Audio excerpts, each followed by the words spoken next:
ওসমান হাদির সর্বশেষ অবস্থা এবং এর পরবর্তী রাজনৈতিক প্রেক্ষাপট নিয়ে কিছু কথা বলা দরকার। আমরা এই হত্যা চেষ্টা, এটা হত্যা হয়ে যাবে না আমরা মনে প্রাণে চাই, যদিও সে সম্ভাবনা খুবই কম। কিন্তু সেটাকে কেন্দ্র করে রাজনৈতিক যে প্রেক্ষাপট, যে পরিস্থিতি, সেটা যেন আমাদের নিয়ন্ত্রণের বাইরে চলে না যায়, সেই ব্যাপারে খেয়াল রাখা দরকার। বিশেষ করে তিউনিসিয়ার একটা ঘটনা, আমি তাদের গণঅভ্যুত্থান পরবর্তী সময়ের একটা ঘটনা নিয়ে আমি একটু কথা বলতে চাই। আগে ওসমান হাদির স্বাস্থ্য সম্পর্কে গতকাল এভার কেয়ার হসপিটাল থেকে যে স্টেটমেন্টটা আমাদের সামনে দেওয়া হয়েছে, এটা ভালো কিছু না।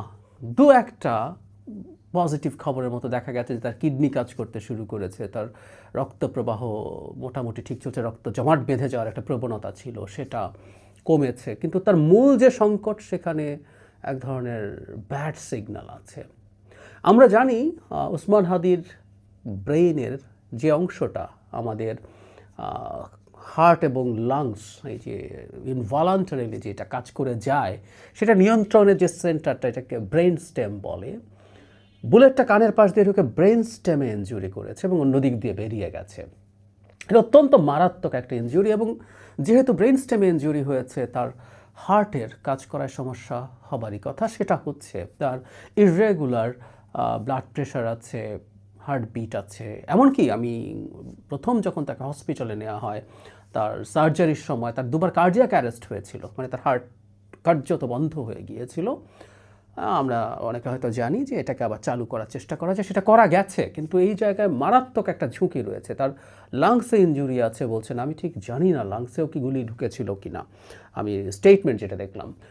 মোটা দাগে এটুকু আমরা বলতে পারি, ব্রেন স্টেম ইনজুরি নিয়ে, যেখানে ব্রেইনের ওই পার্টটা গুলিতে ক্ষতিগ্রস্ত হয়ে গেছে অলরেডি, এখানে খুব মিরাকুলাস কিছুই হতে হবে ওসমান হাদিকে ফিরে আসার জন্য।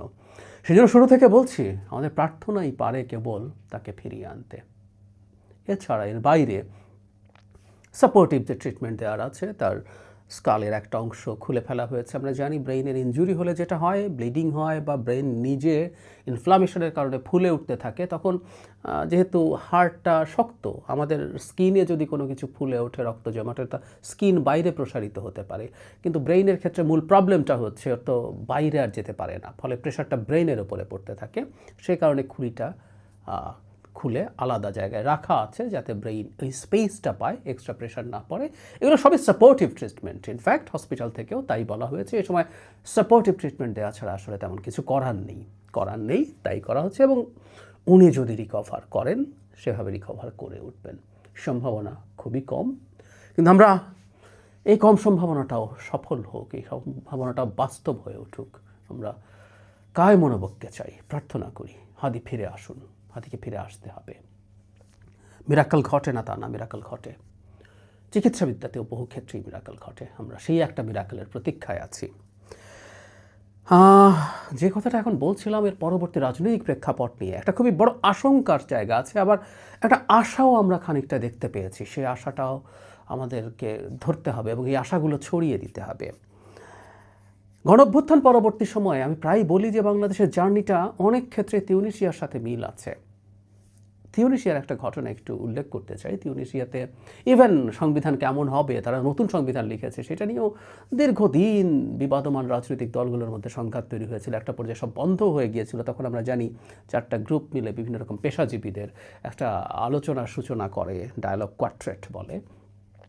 তারা সেটা অ্যাপারেন্টলি সফলভাবে, অ্যাপারেন্টলি বলছি কারণ শেষ পর্যন্ত এটা সাস্টেনেবল হয়নি, এটা শান্তি নিশ্চিত করা। ইভেন তারা শান্তিতে নোবেল পেয়েছিলেন সেই ডায়ালগ কোয়ার্টেট।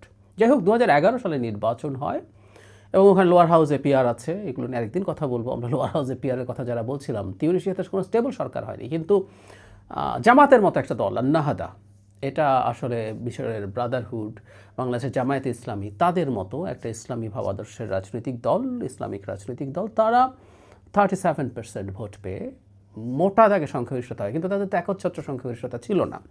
সেই দলটা মানে সরকার তৈরি করার পরও বেশ দুর্বল ছিল।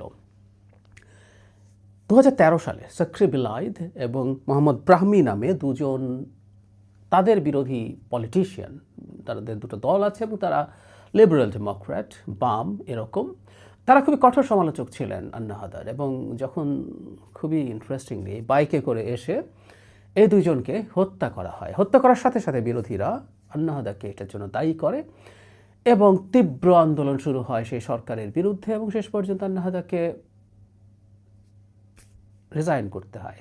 আন্না হাদা বা এন্না হাদা এরকম উচ্চারণ, যাই হোক, তাদেরকে রিজাইন করতে হয়। এন্না হাদা পার্টি যখন রিজাইন করে তারপর থেকে তিউনিসিয়া ক্রমাগত অস্থিরতার মধ্যে ঢুকতে ঢুকতে আজকে তাদের অবস্থা বেশ খারাপ। এই মুহূর্তের প্রেসিডেন্ট কাইস সাইদ প্রায় বেনালিতে পরিণত হয়েছেন। প্রায় বলছি, এখনও পুরোপুরি না, কিন্তু এখন আবার তিনি প্রায় সব ধরনের অথরিটারিয়ান চরিত্র ধারণ করছেন।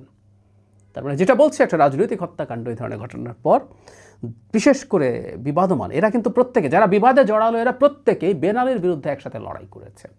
যদিও ডিফারেন্স হচ্ছে ওখানে নির্বাচনটা হয়ে গিয়েছিল, আমাদের হয়নি। এবারও এই ঘটনা ঘটার সাথে সাথে জামায়াতের দিক থেকে বিশেষ করে বিএনপির দিকে এটার অঙ্গুলি নির্দেশ করার প্রবণতা ছিল, এবং ডাকসু ভিপি জনাব সাদিক কায়েমের একটা স্ট্যাটাস খুবই ইঙ্গিতপূর্ণ ছিল। অনেকে বলছেন যে এটা জনাব মির্জা আব্বাসের দিকে ইন্ডিকেট করা ছিল।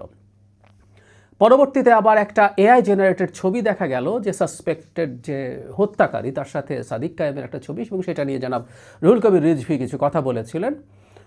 অসাধারণ একটা নজির স্থাপিত হয়েছে। রুহুল কবির রিজভী তার এআই জেনারেটেড ছবির উপরে ভিত্তি করে তিনি যে মন্তব্য করেছেন সাদিক কায়েমকে নিয়ে, সেটার জন্য তিনি অ্যাপোলোজাইজ করেছেন, এবং পরবর্তীতে দেখলাম সাদিক কায়েমও সেটাকে খুব গভীরভাবে আন্তরিকভাবে তিনি এটাকে সমর্থন করেছেন, এটাকে ধন্যবাদ জানিয়েছেন, এবং তার স্ট্যাটাস যেটাতে তিনি প্রথম জনাব মির্জা আব্বাসকে ইন্ডিকেট করেছেন বলে মনে হয়, সেটা শব্দচয়নের ব্যাপারেও তিনি অ্যাপোলোজাইজ করেছেন। সো এই মানে নিজেদের মধ্যকার এই সংঘাত সরিয়ে ফেলার চেষ্টা করতে হবে। আমরা যদি পরস্পরকে এভাবে ব্লেম করি, ইভেন তাত্ত্বিকভাবে বলছি, এটা যদি হয়েও থাকতো এই সময় সতর্কতার সময়, এই সময় সংঘাতে না জড়ানোর সময়, এমনকি যাদের এই হত্যাকাণ্ডের পেছনে থাকার সমূহ কারণ আছে, আমরা অলরেডি জানি যে প্রধান সাসপেক্ট তিনি ছাত্রলীগ করতেন। এই প্রশ্নগুলো আসছে কিভাবে তিনি এভাবে জনাব ওসমান হাদির টিমের সাথে জড়াতে পারলেন, তারা এত কাছে চলে গেলেন। আমরা অনেক ছবি দেখেছি তারা একদম কাছে থাকছেন। শুধু তাই না, এই যিনি প্রধান সাসপেক্ট তিনি ডাকাতির দায়ে ধরা পড়েছিলেন এই শেখ হাসিনার পতন এবং পালিয়ে যাওয়ার পর। এরকম একজন মানুষও ওখানে কীভাবে ভিড়তে পারলেন জানি না। যাই হোক, আওয়ামী লীগ ছাত্রলীগ এটার সাথেও যদি জড়িত থাকে, এমন কি আওয়ামী লীগ প্রশ্নটাও আমরা কীভাবে হ্যান্ডেল করব, কীভাবে ডিল করব, এই ব্যাপারে খুবই সফিস্টিকেশন ইজ মাস্ট। আমরা জানি আওয়ামী লীগ এ ধরনের ঘটনা আরও ঘটানোর চেষ্টা করতে পারে। আমি যখন এই ভিডিও রেকর্ড করছি তখন একটা নিউজ দেখলাম, তখন মেইন স্ট্রিমে আসেনি, যে ওসমান হাদির পরে হামলার প্রতিবাদে মানববন্ধন থেকে ফেরার সময় দুজনকে কোপানো হয়েছে। এর বাইরে ঢাকায় ককটেল বিস্ফোরণ হচ্ছে, বাসে আগুন দেওয়া হচ্ছে, একটা অস্থিরতা তৈরির চেষ্টা বা প্রবণতা আছে। কেউ কেউ আওয়ামী লীগের ওপর কী কী করতে হবে এই ধরনের আলাপ টালাপ করছেন। আমি প্রথম ভিডিওতেই বলেছি, এই ধরনের ঘটনা ঘটানোর চেষ্টা আওয়ামী লীগ এমনকি ভারতেরও আছে। ভারতের গোয়েন্দা সংস্থাটার সাথে জড়িত নয় এটা আমরা বলতে পারি না, কিন্তু এই জিনিসটাও আমরা কিভাবে ডিল করব সেটা খুব সুচিন্তিতভাবে ভেবে দেখতে হবে।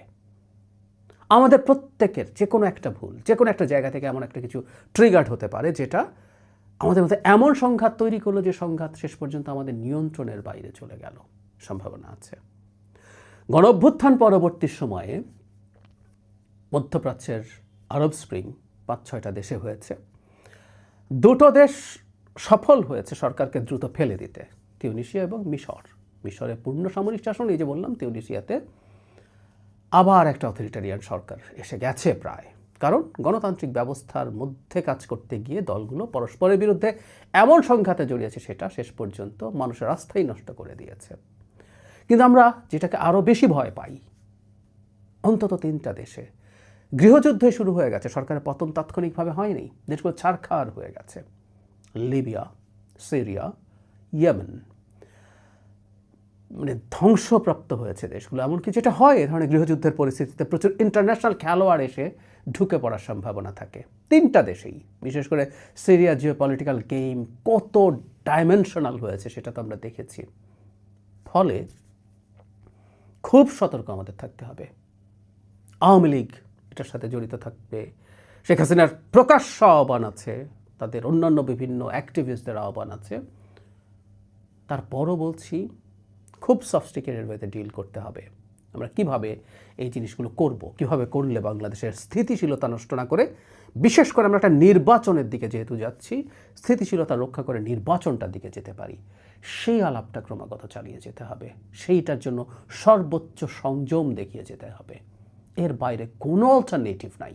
আমাদের একটা মাত্র ভুল পদক্ষেপ আমাদের ডিজাস্টার তৈরি করতে পারে। আমাদের যৌক্তিক কারণে ক্ষোভ আছে, দুঃখ আছে, কষ্ট আছে, অনেকের মধ্যে প্রভোগ করতে পারে। কারণ যেটা হয়, দুঃখ, কষ্ট, ক্রোধের মধ্যে এগুলো আমাদের ইড, তো আমাদের ইনবর্ন ইনস্টিংক্ট, সাইকোলজি থেকে ইড বলে, এগুলো উস্কে দেওয়া সোজা। আমরা বসে থাকি এগুলোতে রেসপন্ড করার জন্য। দেয়ার আর সাম পিপল এটা উস্কে দেওয়ার চেষ্টা করে, মনে হবে সে আমার বন্ধু, বাট সবসময় না। আমরা সংযত থাকবো, আমরা সতর্ক থাকব। বিএনপি এবং জামায়াত যে ধরনের সংযমের পরিচয় দিল পরস্পরের প্রতি, সেটাকে আমরা গুরুত্ব দিতে চাই। একই সাথে আবারও বলছি, আওয়ামী লীগের ব্যাপারেও আমরা কিভাবে ডিল করব, কিভাবে জিনিসগুলো এগিয়ে নেব, খুব শান্তমতায় ভেবেচিন্তে সিদ্ধান্ত নিতে হবে। আমরা খুবই খুবই খুবই জটিল একটা ক্রান্তি লগ্নে আছি, এটা ভুললে চলবে না। ডক্টর ইউনূস সরকার মোটা দাগে একটা ভালো কাজ করেছেন। খুব দ্রুত রাজনৈতিক দলগুলোর সর্বোচ্চ নেতাদের সাথে বসেছেন, তাদের মধ্যে সরকারের সাথে বা নিজেদের মধ্যে এক ধরনের সলিডারিটি এনশিওর করার চেষ্টা করেছেন। That's fine.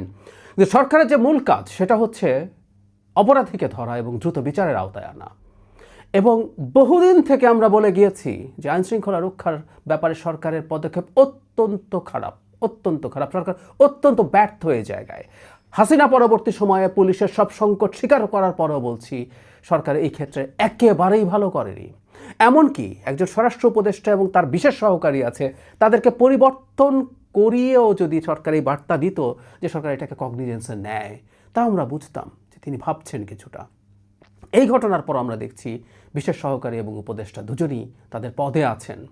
আমি মনে করি তো পূর্বে ঘটা বিভিন্ন ঘটনা এবং অপরাধের ক্ষেত্রে সঠিক পদক্ষেপ না নিতে পারার কারণেই এই সাহসটা তৈরি হয়েছে, এবং এই সাহসটা আরও বাড়তে পারে যদি এই ক্ষেত্রে ঠিকঠাক মতো ব্যবস্থা না নেওয়া যায়।